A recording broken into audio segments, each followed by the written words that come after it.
how to fix if Google Chrome is not opening on a Mac. So if you're not being able to use Google Chrome on your Mac OS, then there could be various reasons for this and not just unrelated to one.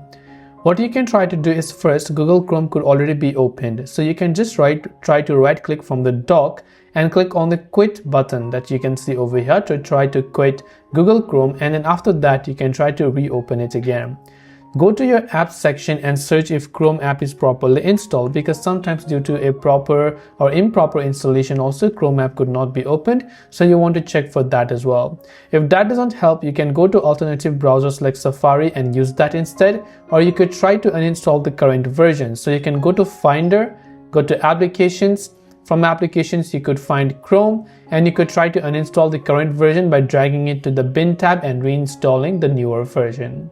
Hopefully one of these may have helped you solve the problem. If you have any questions, feel free to leave them down. Thanks for watching and see you in the next video.